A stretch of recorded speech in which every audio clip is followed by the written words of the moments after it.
To you, Scorpios.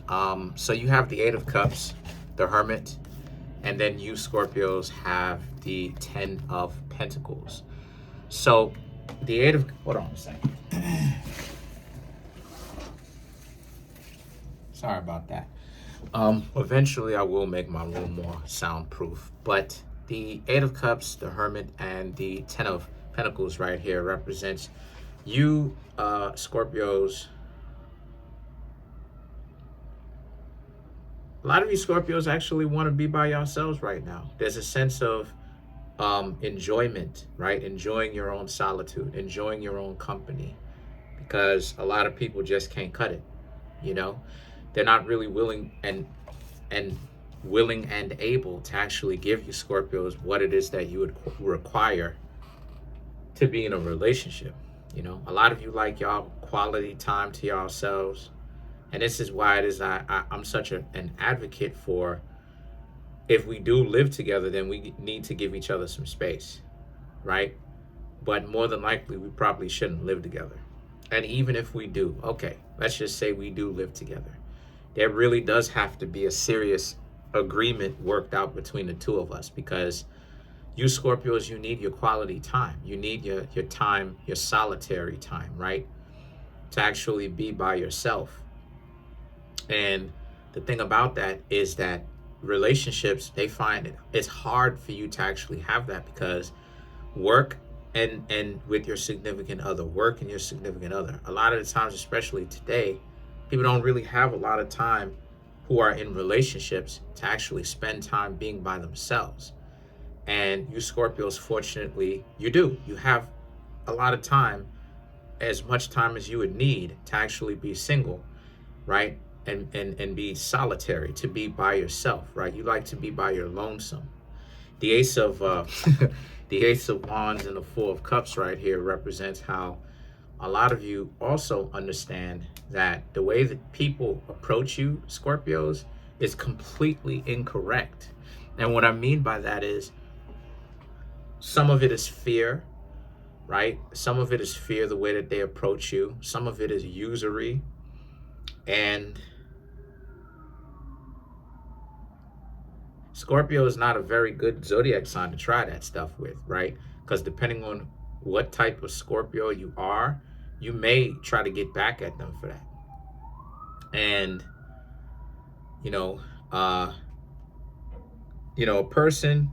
a person doesn't really want to make an enemy out of you.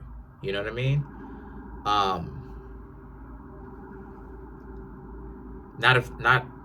You know what I'm saying? Not if they're not prepared, but the point that I'm trying to make here with that is the way that some people approach you and call themselves trying to get to know you is completely incorrect.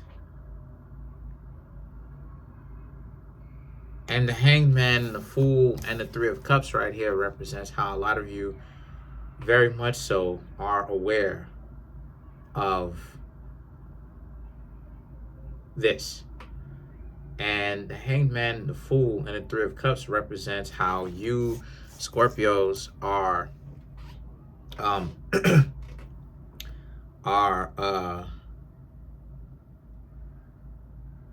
you're willing to wait until you find a very good match for you. You Scorpios are doing what you need to do. You're using your selective skills. You are using your skills to select a good mate for yourself. A lot of people, you are very intentional with your dating. You know why it is that you Scorpios are dating, and that there's nothing to be ashamed of, because you realize that you have to date with intentions. That's how it is that you stay out of the nonsense. And it's very true. The way that it would seem, right, from a contradictory, that you Scorpios don't know what you're doing. But truly you do. And the Three of Cups, because if you didn't, you wouldn't have people trying to get back together with you. They would be running away instead of trying to come back to you. So the Nine of Swords and the Eight of Swords right here represents how a lot of you Scorpios, you're willing to wait until you find a very good match for you. You know what I mean? The point that I'm trying to make here with that is the way that some people approach you, Scorpios are doing what you need to do. You're using your selective skills. You're You experience things differently, right? You've learned from your experiences. The Nine of Swords, why I said that in the first place is because it speaks to how it is that you Scorpios are not looking at this thing personally. You're looking at it from a perspective of you want to know how to select, who to select. What does a good mate look like? What are some attributes that a good mate could have, should have, would have? A lot of you are very much more scientific with it than you are trying to use people, right? Get somebody for some sort of money or something that you can essentially get them for, right? And the thing is that the Eight of Swords represents how and it's because of that why it is that you Scorpios essentially you have the edge over a lot of other people, because you've taken out your emotions out of it, and this is much more scientific for you. And that's the correct thing to do if you ask me.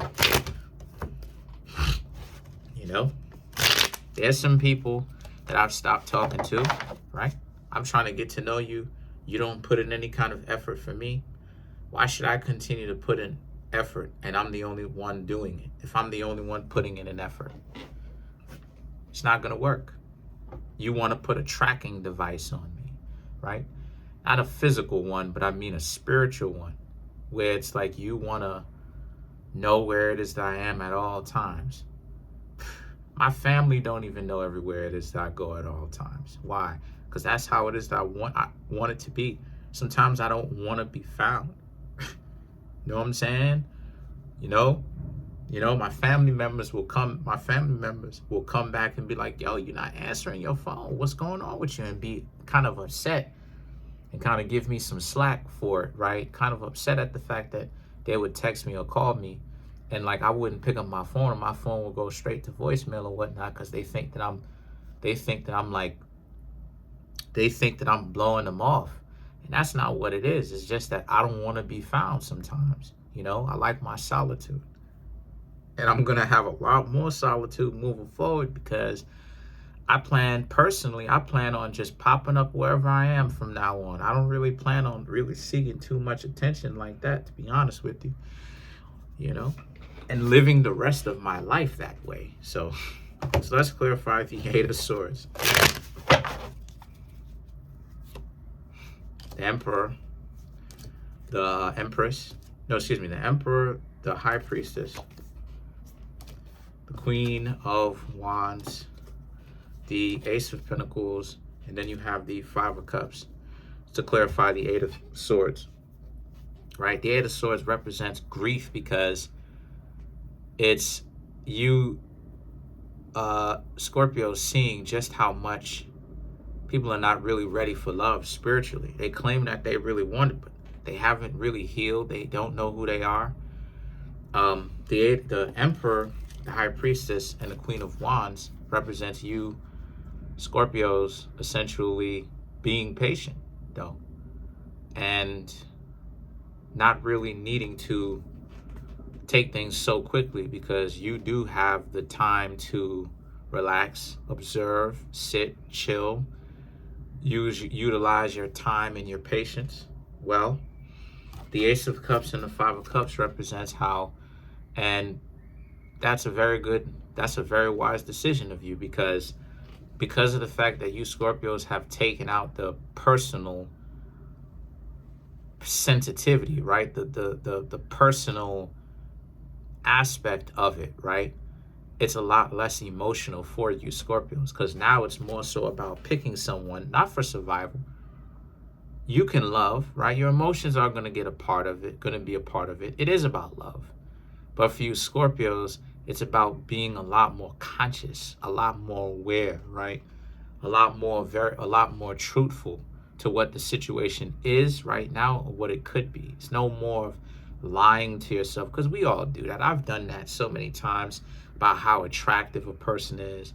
I have Scorpio in my chart. I'm a Virgo sun.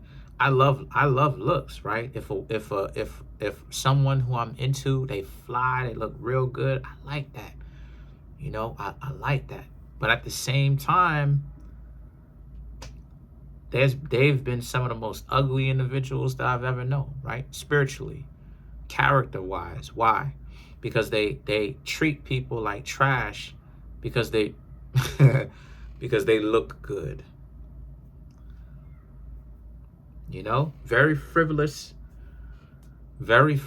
way, you know, very frivolous, and they're untrusting, right? They don't trust anybody like that because they think that every single person is going to use them for their looks, including you.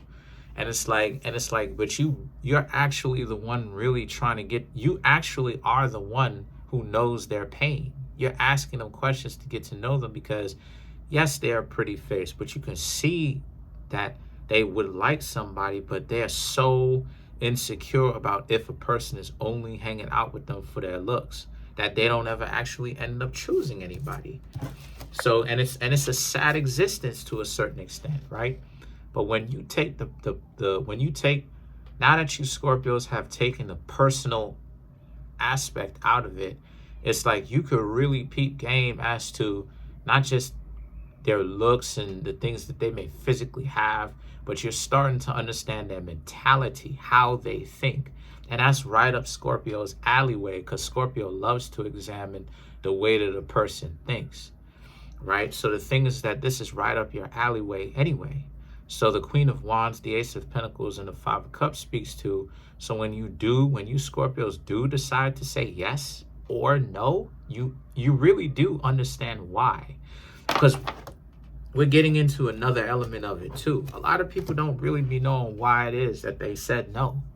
They really just be saying no because they have such a strong attachment, an emotional, sentimental attachment specifically to a particular archetype or a type, to the point where they end up messing themselves up from actually finding the real deal due to the fact that they have such extreme types, right? They're looking for tall, dark, and handsome, pretty with long hair. They're looking for this, they're looking for that, but they don't ever really want to learn to be liquid. Does a person have to be tall? Does a person have to be particularly handsome? Do they have to be dark-skinned? Or do they have to have a dark demeanor about them? Do they have to, right? Do they have to have those things? Can they be respectful? Can they be strong? Can they understand their strength, which is part of the reason why it is that they're so nice in the first place? Because in today's world, a lot of people, my dear Scorpios, they mistake badly being approachable with weakness. And it's like, we've all seen Dragon Ball Z. We've all seen how goofy a lot of people think Goku is. But is Goku truly goofy? No. Goku has just learned to not be so attached to trying to act like he gangster. See, you know what I'm saying? Or trying to act like some tough guy. But Goku's generally the strongest character in the show, because he doesn't have anything to prove. So that's pretty much it for now. Comment on the video, like the video, subscribe to the YouTube channel, share the video. Peace. Have a good one.